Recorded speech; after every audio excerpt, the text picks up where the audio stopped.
नवरात्री हा देवी स्त्रीत्वाचा उत्सव साजरा करणारा 9 दिवसांचा कालावधी आहे आणि 2024 मध्ये 3 ऑक्टोबर ते 11 ऑक्टोबर या कालावधीत होत आहे। नवरात्र म्हणजे 9 दिवस आणि 9 रात्री दुर्गा देवीची उपासना करणे। हे दिवस माँ दुर्गेच्या उपासनेसाठी सर्वात पवित्र दिवस मानले जातात। भक्तांनी पूर्ण भक्ती आणि समर्पणाने देवी दुर्गेच्या 9 स्वरूपांची पूजा करून उपवास करावा। नवरात्रीमध्ये देवीची मनोभावे पूजा केल्यास सर्व मनोकामना पूर्ण होतात। नवरात्रीत अनेक लोक उपवास करतात।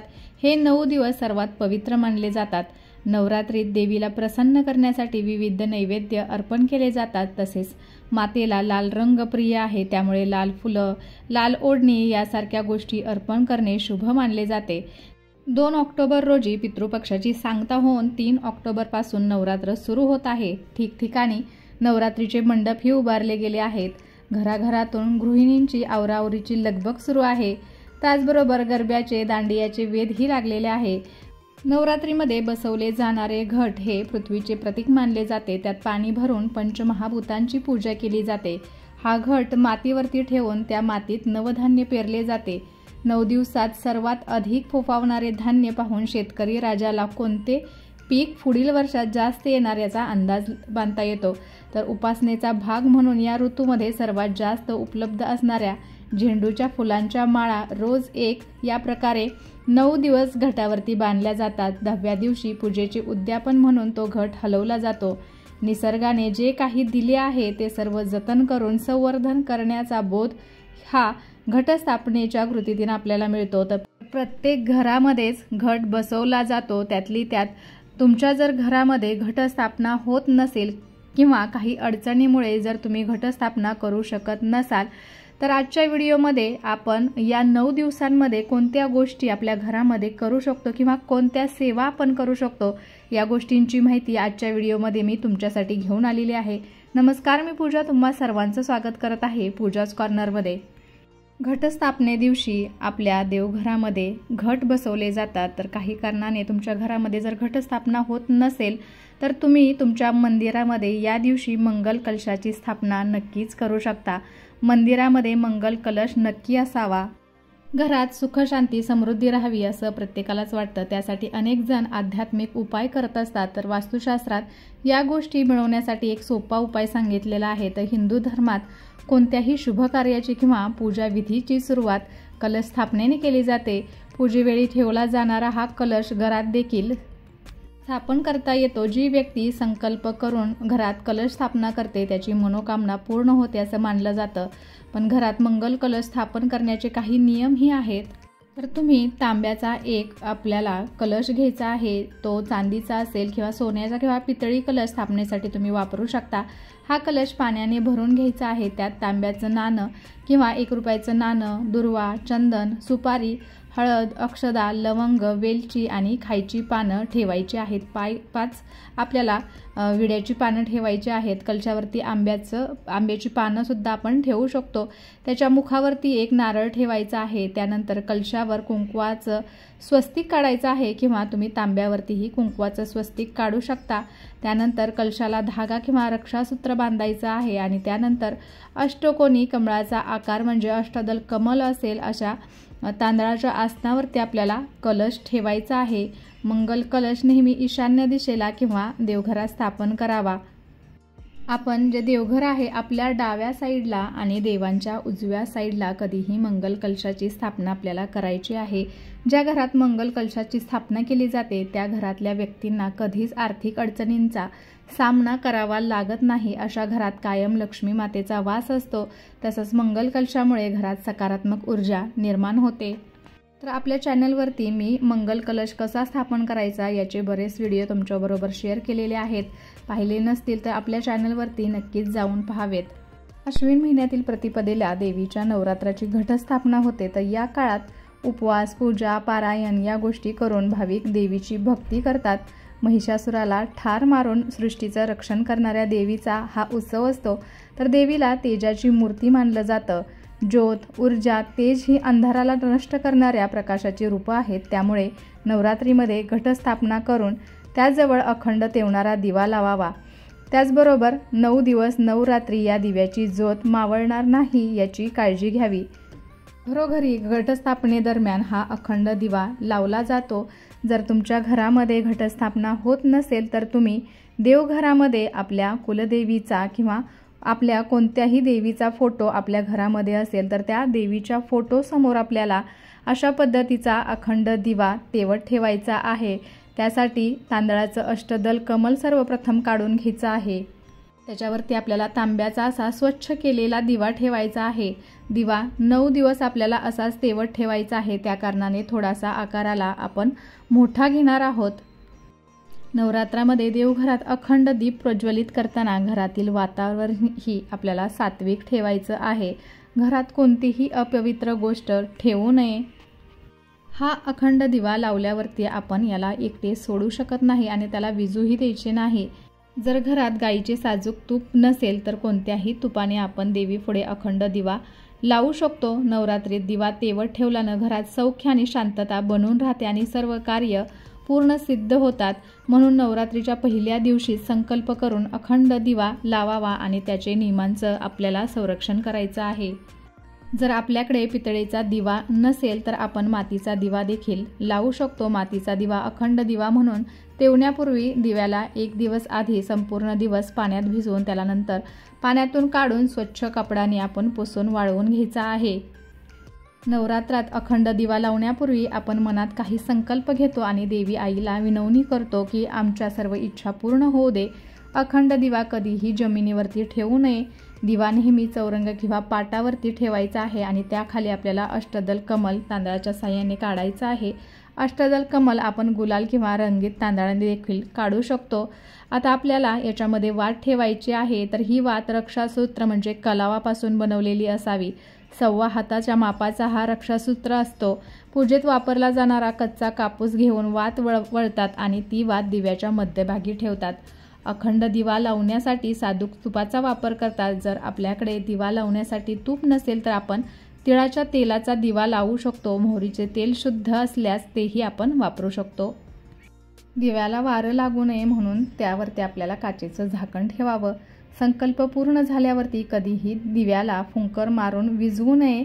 दिवा स्वतः शांत होऊ द्यायचा आहे.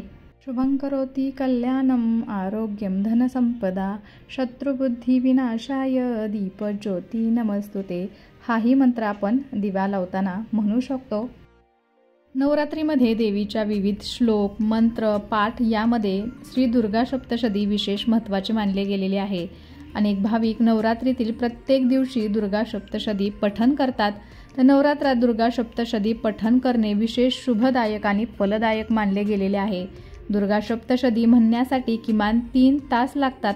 नवरात्रीमध्ये बऱ्याच महिला हे दुर्गा सप्तशतीचे पाठ करत असतात. तर आजच्या काळातील धावपळ आणि धकाधकीच्या जीवनात संपूर्ण दुर्गा सप्तशतीचे पठण करणे शक्य होत नाही. मात्र यावरती काही उपाय आहेत. कमी वेळामध्ये दुर्गा सप्तशतीचे पूर्ण पुण्य मिळू शकते. तर सर्वप्रथम कवच किलक व अर्गला स्तोत्र म्हणायचं आहे. यानंतर कुंजिका स्तोत्राचे पठण करायचं आहे. असे केल्याने संपूर्ण दुर्गा सप्तशती म्हटल्याचं पुण्य प्राप्त होऊ शकतं असं सांगितलं जातं. तर एका पौराणिक कथेनुसार महादेव शिवशंकरांनी पार्वती देवीला या उपायाबद्दल सांगितल्याचे म्हटले जाते. श्री मार्कंडेय ऋषींनी लिहिलेले श्री दुर्गा सप्तशती पाठात 700 श्लोक आहेत. तर नवरात्रात सप्तशती पठणाचे विशेष महत्त्व आहे. सप्तशतीच्या मंत्रातील एक एक अक्षर म्हणजे अग्निसमान आहे. मार्कंडेय पुराणात देवी असे म्हणते की जो मनुष्य माझे महात्म्य श्रवण करील त्या मनुष्याच्या सर्व पीडा मी हरण करील. श्री दुर्गा सप्तशती पाठ करण्यासाठी कोणतेही पुस्तक घेऊ शकता. संस्कृत मराठी किंवा तुम्हाला ज्या भाषेत प्रभुत्व आहे ते पुस्तक आपल्याला वाचनासाठी घ्यायचं आहे. नवरात्रीमध्ये माता दुर्गाच्या विविध रूपांची मनोभावे पूजा केली जाते. माता दुर्गेला दररोज नवीन ताजी फुले फळे आणि मिठाई अर्पण करावी. नवरात्रीत दररोज दुर्गा मातेच्या मंत्रांचा जप करावा आणि ध्यान करावे. यामुळे मनशांती आणि एकाग्रता वाढते. तसेच कुटुंबात आनंद कायम राहतो. नवरात्रीच्या दिवसांमध्ये गरजूंना दान करणे शुभ मानले जाते. हे अत्यंत पुण्यकर्म काम मानले जाते आणि जर ते केले तर त्याचे शुभ फळ देखील मिळते. नवरात्रीमध्ये सकाळी आणि संध्याकाळी घर बंद ठेवू नका कारण त्यावेळी माता घरात येते. नवरात्रीच्या 9 दिवसात चुकूनही मांसाहार आणि मद्यपान करू नका. नवरात्रीच्या काळात कोणाशीही वाद किंवा अपशब्द बोलू नका. पूजा करताना नियमांचे पालन करावे। तर नवरात्रीच्या काळात सकाळी उठणे आणि दुर्गा देवीची मनोभावे पूजा करणे। नवरात्रीत पूजा करताना काळे कपडे घालू नका। नवरात्रीमध्ये घराच्या मुख्य दारावरती देवींची पावले लावावीत। या पावलांचा पुढचा भाग घराच्या दिशेने असावा। तर रोज आंघोळ झाल्यानंतर या पावलांवरती आपल्याला हळदी कुंकू लावायचं आहे किंवा तुम्ही रांगोळीच्या सहाय्याने देखील अशी पावलं काढू शकता। असे केल्याने देवीचा आशीर्वाद मिळतो आणि घरात कधीही धनवैभवाची कमतरता भासत नाही। नवरात्रीमध्ये घरात सकाळ संध्याकाळ कापूर जळावा। हा कापूर घरातील सर्व खोल्यांमध्ये फिरवावा। यासोबतच सकाळी आणि संध्याकाळी घरात शंख वाजवावा। याने घरातील नकारात्मकता दूर होते। या काळात स्वच्छतेची विशेष काळजी घेतली पाहिजे। नवरात्री सुरू होण्यापूर्वी घर पूर्णपणे स्वच्छ करा। माता राणीचा वास स्वच्छ ठिकाणीच असतो आणि ती जिथे राहते तिथे समृद्धी असते असे लक्षात ठेवावे। ज्या घरात घाण असते तिथे गरिबी वाढू लागते। त्यामुळे नवरात्रीपूर्वी घराचा प्रत्येक कोपरा स्वच्छ करावा। नवरात्रीमध्ये घरात सकारात्मक वातावरण राखले पाहिजे। घराच्या मंदिरात एखादी तुटलेली मूर्ती किंवा फाटलेले चित्र असतील तर तेही घरातून बाहेर काढावेत। आपल्या घराचा मुख्य दरवाजा नेहमी स्वच्छ ठेवावा। दरवाजातूनच माता लक्ष्मीचं माता आईचा आपल्या घरामध्ये प्रवेश होणार आहे। त्या कारणाने आपल्याला घराचा मुख्य दरवाजा नेहमी स्वच्छ ठेवायचा आहे। हळदीच्या किंवा कुंकवाच्या सहाय्याने आपल्याला घराच्या मुख्य दरवाजावरती स्वस्तिक बनवायचं आहे आणि देवीचं स्वागत अशा पद्धतीने करायचं आहे। नवरात्रीमधील 9 दिवसात देवीची सर्वात आवडती पूजा म्हणजे कुंकुमार्चन। देवीच्या मूर्तीवरती किंवा टाकावरती कुंकवाने केलेला अभिषेक म्हणजे कुंकुमार्चन। तर काही ठिकाणी देवीच्या फक्त पायांवरती कुंकुमार्चन करण्याची प्रथा आहे। हा अभिषेक करत असताना देवीच्या जपाचा आपल्याला मंत्र बोलायचे आहेत आणि देवीचा जप करत करत एक चिमूटभर कुंकू देवीच्या चरणापासून प्रारंभ करून तिच्या मस्तकापर्यंत आपल्याला व्हायचं आहे। नवरात्रीच्या 9 दिवसांपैकी कुठल्याही एका दिवशी जमल्यास अष्टमीला किंवा कुठल्याही शुक्रवारी किंवा तुमच्या कुलस्वामिनीचा जो कुठला वार असेल त्या दिवशी देखील तुम्ही कुंकुमार्चन करू शकता।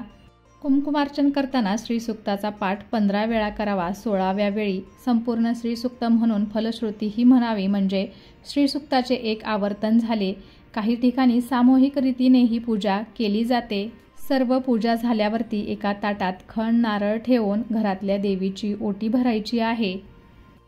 नवरात्रीमध्ये नवमीच्या दिवशी कन्यापूजा केली जाते। या काळात मुलींची देवी दुर्गा म्हणून पूजा केली जाते। अशा परिस्थितीत लहान मुलींना घरी बोलवले जाते जिथे मुलींना जेवण दिले जाते। माँ दुर्गेप्रमाणेच तिचीही पूजा केली जाते। यानंतर जेवण दिल्यावरती मुलींना भेटवस्तू देऊन घरी पाठवले जाते। जर तुम्हाला कन्यापूजा करायची असेल तर सर्वप्रथम अष्टमी किंवा नवमीला ज्या दिवशी कन्यापूजन करू शकता। नवरात्रीमध्ये आपल्याला आपल्या कुलस्वामिनीची ओटी भरायची असते तर एखाद्या देवीच्या मंदिरामध्ये जाऊन आपण ही ओटी नक्कीच भरावी किंवा नवरात्रीमध्ये एखाद्या सुवासिनीला आपण घरी बोलावून तिची ही ओटी भरू शकता। तर अशा पद्धतीने आपण 9 दिवसांमध्ये जर आपल्या घरामध्ये घटस्थापना करत नसो तर या गोष्टी तुम्ही घरामध्ये नक्कीच करू शकता। घटस्थापना केलेली असेल किंवा नसेल तरीही व्हिडिओमध्ये ज्या गोष्टी सांगितलेल्या आहेत त्याचा अवलंब तुम्ही तुमच्या घरामध्ये नक्कीच करू शकता। असं केल्याने नक्कीच तुमच्या घरावरती तुमच्या घरातल्या सर्व मंडळींवरती देवीचा आशीर्वाद नक्कीच राहील। तर कसा वाटला आजचा व्हिडिओ आणि आजची माहिती मला नक्कीच कमेंट करून सांगा आणि अशा छान छान आणि माहितीपूर्ण व्हिडिओसाठी पूजाज कॉर्नरला सबस्क्राईब करायला विसरू नका। त्याचबरोबर बेल आयकॉनही क्लिक करा जेणेकरून तुम्हाला माझे नवनवीन व्हिडिओज असेच पाहता येतील। चला तर मग भेटूया असाच एका छानशा व्हिडिओ बरोबर। तोपर्यंत धन्यवाद। श्री स्वामी समर्थ।